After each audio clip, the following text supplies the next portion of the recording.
In today's video, I'm going to teach you how to delete a quote record in Google Chrome. To get started, open Google Chrome and go to the system where your quote records are managed. Once you're inside, look across the top navigation area and open the Quotes tab.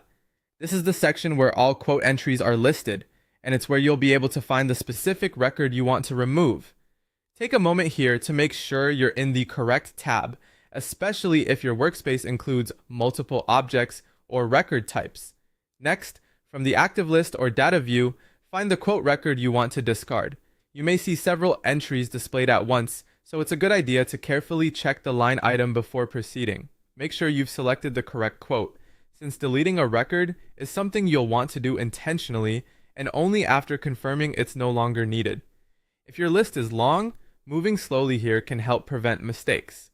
Once you've identified the target quote record, look toward the upper right area of the page or panel for the drop-down action arrow. This is typically where additional record actions are stored. Click that arrow to open the available options. Depending on the interface, this menu may include several actions, so pay close attention to the labels as they appear. From the drop-down menu, click the Delete option. This tells the system that you want to remove the selected quote record. After that, a confirmation pop-up will appear on the screen. This is a safety step designed to help prevent accidental deletion, so don't rush past it. Read the prompt carefully to confirm that it refers to the correct quote record. When you're ready, confirm the pop-up request to complete the deletion. After you approve it, the quote will be removed from the current view and cleared from the record listing.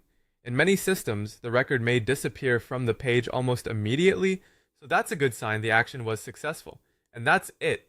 By opening the Quotes tab, selecting the correct record, using the action menu, choosing delete, and confirming the pop-up, you can quickly remove an unwanted quote record from the system. Thanks for watching, and I'll see you in the next video.